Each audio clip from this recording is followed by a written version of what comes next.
We can refuse to think certain thoughts. Look how often you have refused to think a positive thought about yourself. Well, you can also refuse to think a negative thought about yourself, too. It seems to me that everyone on this planet that I know or have worked with is suffering from self-hatred and guilt to one degree or another. The more self-hatred and guilt we have, the less our life works. We find we have an inability to speak up for ourselves, and we are always trying to please others. Or we may be angry and explosive all the time.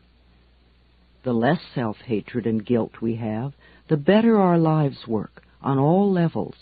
This includes the health of the body, too. It has been my experience that the very bottom line for everyone I have worked with is always, I'm not good enough. And we often add to this, I don't do enough, or I don't deserve. Does this sound like you? Always saying or implying or feeling that you are not good enough?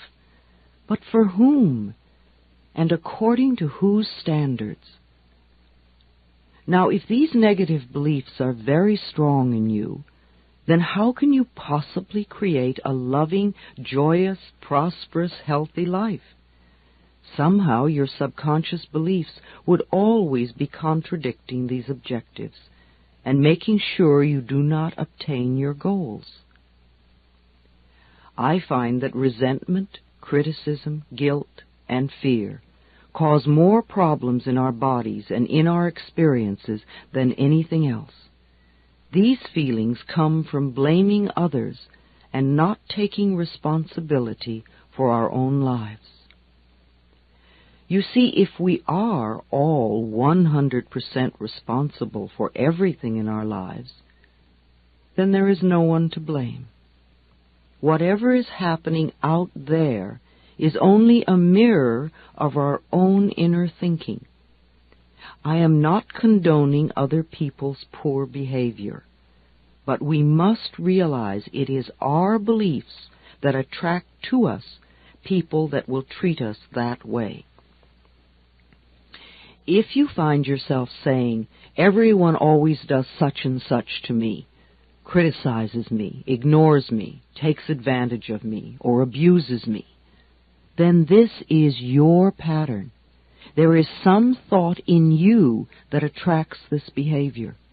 On some internal level, you believe you deserve to be treated this way, or you treat other people this way, and it is just coming back to you. Whatever we give out, mental, physical, or verbal, will come back to us.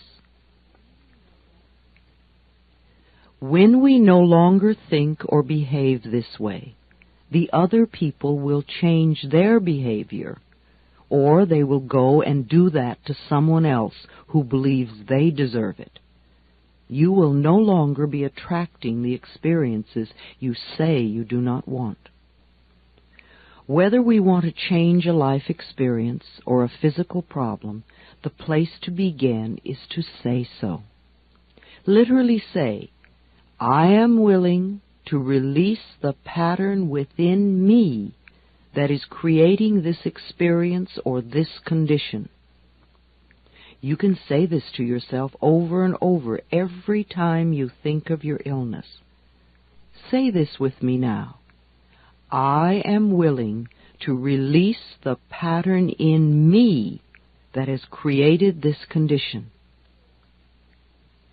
The minute you say this affirmation, you are stepping out of the victim role.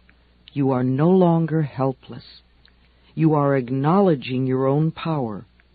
You are saying, I may not understand it, but somehow I am beginning to understand that I contributed to creating this problem, and now I take my own power back, and I am releasing it and letting it go.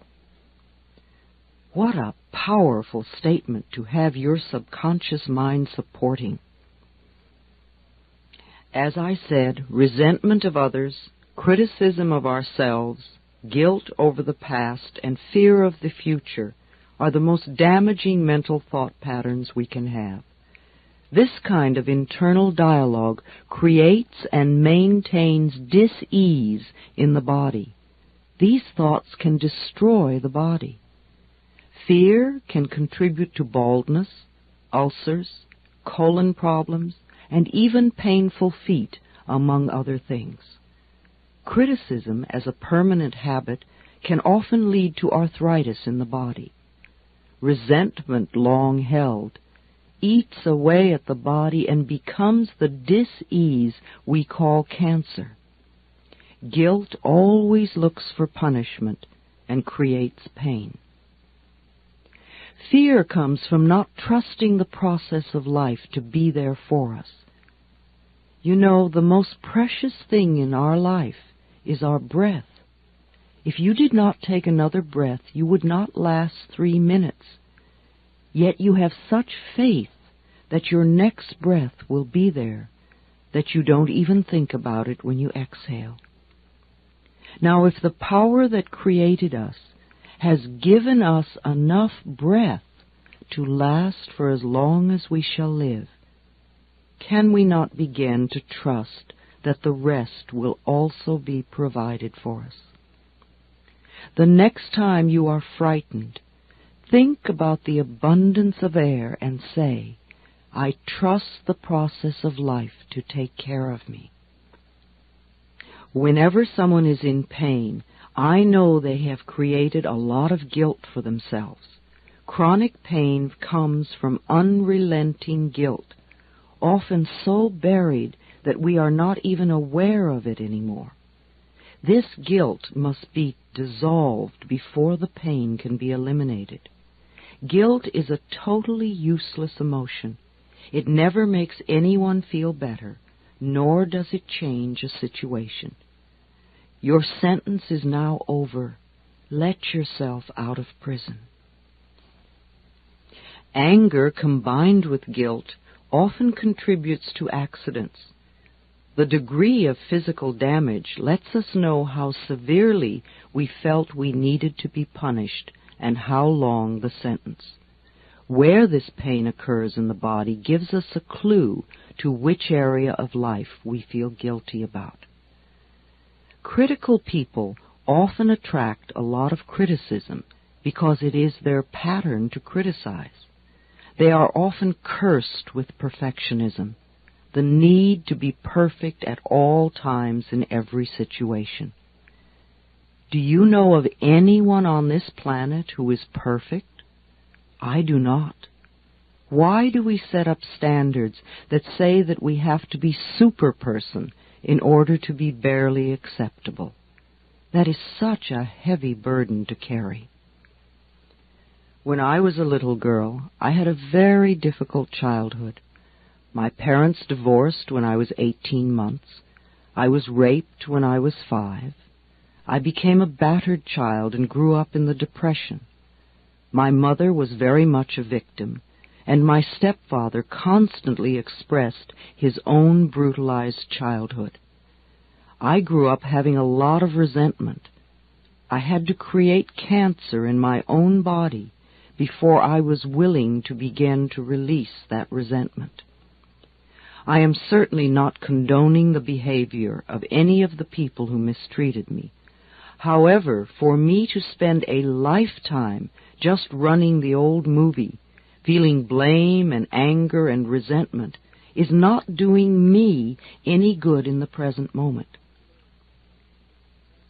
I learned that resentment only eats away at me, and it did. In my case, holding on to old blame and feeling resentful for all that they did to me helped to create my disease. Releasing and letting go helped me to heal myself. The past is over and done. We cannot change that now. We can change our attitude toward the past and our thoughts toward the past. How foolish for us to punish ourselves in the present moment because someone else hurt us in the long ago past. It's not worth it. I often say to people who have deep resentment patterns, please begin to dissolve the resentment now when it is relatively easy. Don't wait until you're under the threat of a surgeon's knife and you have to cope with panic too. It is vital that we release foolish, outmoded, or negative ideas and beliefs that do not support us and nourish us. Our concepts of ourselves and of life and of God must support us, not negate us. No matter what our disease, if we choose to believe that we are helpless victims and that it is all hopeless, then the universe will support us in that belief and we will just go down the drain. When people come to me with a problem, I don't care what it is, poor health, lack of money, unfulfilling relationships, or stifled creativity. There is only one thing I ever work on, and that is loving the self. I find that when we really love and accept and approve of ourselves exactly as we are, then everything in life flows.